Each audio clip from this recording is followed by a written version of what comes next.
ಸ್ನೇಹಿತರೆ, ಎಲ್ಲರೂ ಹೇಗಿದ್ದೀರಾ? Welcome to my channel. ಇವತ್ತು ನಾನು ಆಲೂಗಡ್ಡೆದು ಸಾಗು ಮಾಡೋದು ಹೇಳ್ಕೊಡ್ತೀನಿ. ಆಲೂಗಡ್ಡೆ ಮತ್ತು ಬಟಾಣಿ.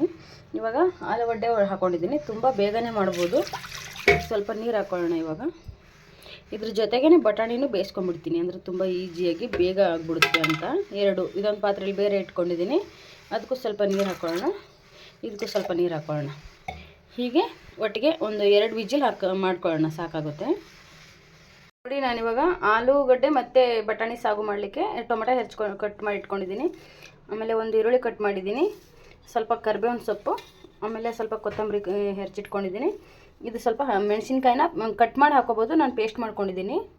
ಇದು ಕಡಲೆ ಹಿಟ್ಟನ್ನ ಕಲಸಿಟ್ಕೊಂಡಿದ್ದೀನಿ ಸ್ವಲ್ಪ, ಅಂದರೆ ನೀರಿಗೆ ಹಾಕಿ ಕಲಸಿಟ್ಕೊಂಡ್ರೆ ಗಂಟಾಗಲ್ಲ ಅನ್ನೋಕ್ಕೆ, ಅದಕ್ಕೆ ಕಲಸಿಟ್ಕೊಂಡಿದ್ದೀನಿ. ಬಟಾಣಿನ ಬೇಯಿಸಿದ್ನಲ್ಲ, ಇದು ನೋಡಿ ಈ ಥರ ಬೆಂದಿದೆ. ಈ ಥರ ಬೆಂದಿದೆ ನೋಡಿ. ಈಗ ಅಷ್ಟಾದರೆ ಸಾಕು. ಆಮೇಲೆ ಆಲೂಗಡ್ಡೆನ ಸಿಪ್ಪೆ ತೆಗೆದು ಈ ಥರ ಪೀಸ್ ಮಾಡಿ ಇಟ್ಕೊಂಡಿದ್ದೀನಿ. ಇದನ್ನ ಇವಾಗ ಒಗ್ಗರಣೆ ಹಾಕಿ ತೋರಿಸ್ತೀನಿ ಬನ್ನಿ. ಇವಾಗ ನೋಡಿ, ಒಂದು ಬಾಣಲಿಗೆ ಎಣ್ಣೆ ಹಾಕ್ಕೋತೀನಿ. ಇಷ್ಟು ಸ್ವಲ್ಪ ಎಣ್ಣೆ ಹಾಕೋಬೇಕು. ಎಣ್ಣೆ ಬಿಸಿ ಆಗ್ತಿದ್ದಂಗೆ 1 ಸ್ಪೂನ್ ಸಾಸಿವೆ, ಒಂದು ಸ್ಪೂನ್ ಜೀರಿಗೆ, 1 ಸ್ಪೂನ್ ಸಾಸಿವೆ. ಇದು ಚಟಪಟ ಅಂತ ಆದಮೇಲೆ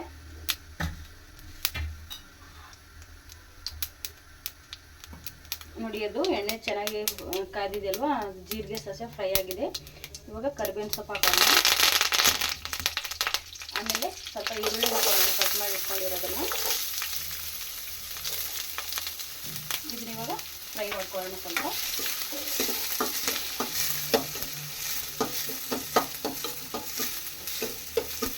ನೋಡಿ, ಇದು ಸ್ವಲ್ಪ ಫ್ರೈ ಆದಮೇಲೆ ಇವಾಗ ಟೊಮೆಟೊ ಹಾಕೊಳ್ಳೋಣ, ಕಟ್ ಮಾಡಿಟ್ಟಿರೋದು.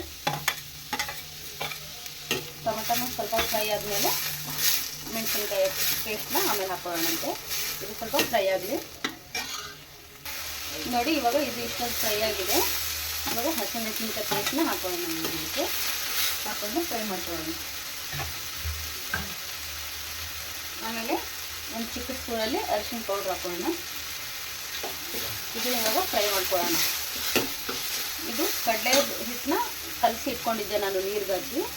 ಇದನ್ನ ಇವಾಗ ಹಾಕೊಂಡ್ಬಿಡೋಣ. ಹಿಂಗೆ ಇದಕ್ಕೆ ಇನ್ನೂ ಸ್ವಲ್ಪ ನೀರು ಹಾಕೋಬೇಕು, ಇಲ್ಲಾಂದರೆ ಗಟ್ಟಿ ಬರುತ್ತೆ. ನೋಡಿ, ಇವಾಗ ಇನ್ನೂ ಸ್ವಲ್ಪ ನೀರು ಹಾಕ್ಕೊಂಡು ಈ ಥರ ಮಿಕ್ಸ್ ಮಾಡ್ಕೊಳ್ಳೋಣ.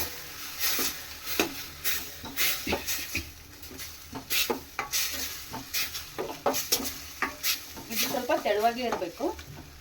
ಇನ್ನೊಂಚೂರು ನೀರು ಹಾಕ್ಕೊಂಬಿಡೋಣ.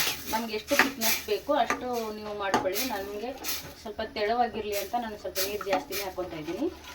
ನೋಡಿ, ಇವಾಗ ಈ ಥರ ಇದನ್ನು ಸ್ವಲ್ಪ ಕುದಿಬೇಕಿದು. ಇವಾಗ ಉಪ್ಪು ಹಾಕೊಂಡ್ಬಿಡೋಣ ರುಚಿಗೆ ತಕ್ಕಷ್ಟು.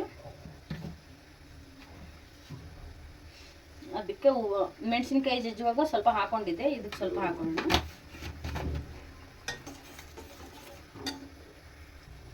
ಇವಾಗ ನೀರು ಹಾಕಿದ್ದೀವಿ, ಸ್ವಲ್ಪ ಕುದೀತಾ ಇರಲಿ ಅದು. ಇವಾಗ ಒಂದು ಚಿಕ್ಕ ಸ್ಪೂನಲ್ಲಿ ಗರಂ ಮಸಾಲೆ ಹಾಕೊಳ್ಳೋಣ, 1 ಸ್ಪೂನು. ಆಮೇಲೆ ಅದೇ ಸ್ಪೂನಲ್ಲಿ 2 ಸ್ಪೂನು ಧನಿಯಾ ಪೌಡ್ರ್ ಹಾಕೊಳ್ಳೋಣ.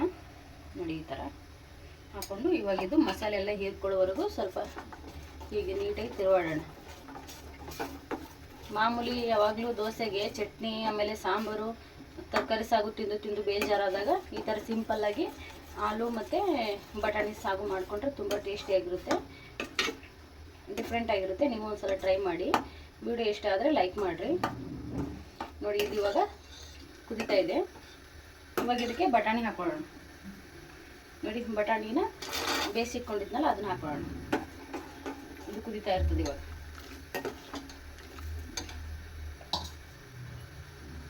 ಇದು ಒಂದು 2 ನಿಮಿಷ ಕುದೀಲಿ, ಆಮೇಲೆ ಆಲೂಗಡ್ಡೆ ಹಾಕೊಳ್ಳೋಣ. ನೋಡಿ ಫ್ರೆಂಡ್ಸ್, ಇದು ಇವಾಗ ಕುದೀತಾ ಇದೆ. ಇದು ನಾವು ಆಮೇಲೆ ಮೊದಲೇ ಕುದಿಸ್ಕೊಂಡಿದ್ವಿ. ಇವಾಗ ಆಲೂಗಡ್ಡೆ ಹಾಕೊಳ್ಳೋಣ. ಬಟಾಣಿನ ಮೊದಲೇ ಕುಕ್ಕರ್ಗೆ ಹಾಕಿ ಕೂಗಿಸ್ಕೊಂಡ್ಬಿಟ್ಟಿದ್ವಲ್ಲ, ಇವಾಗ ಜಾಸ್ತಿ ಹೊತ್ತೇನು ಕುದಿಯೋ ಅವಶ್ಯಕತೆ ಇಲ್ಲ. ಇವಾಗ ಆಲೂಗಡ್ಡೆ ಹಾಕ್ಕೊಂಡು 1-2 ಸಲ ಮಿಕ್ಸ್ ಮಾಡ್ಕೊಳ್ಳೋಣ ಹೀಗೆ. ಇವಾಗ ಇದಕ್ಕೆ ಉಪ್ಪು ಖಾರ ಎಲ್ಲ ನೋಡ್ಕೊಳ್ರಿ, ಟೇಸ್ಟು ನೋಡಿಕೊಂಡು ಉಪ್ಪು ಕಮ್ಮಿ ಆಗಿದೆ ಹಾಕೋಬೋದು. ಇವಾಗ ಮೇಲೆ ಸ್ವಲ್ಪ ಕೊತ್ತಂಬರಿ ಸೊಪ್ಪು ಹಾಕೊಳ್ಳೋಣ. ಇವಾಗ ಫ್ಲೇವರ್ ಚೆನ್ನಾಗಿ ಬರುತ್ತೆ.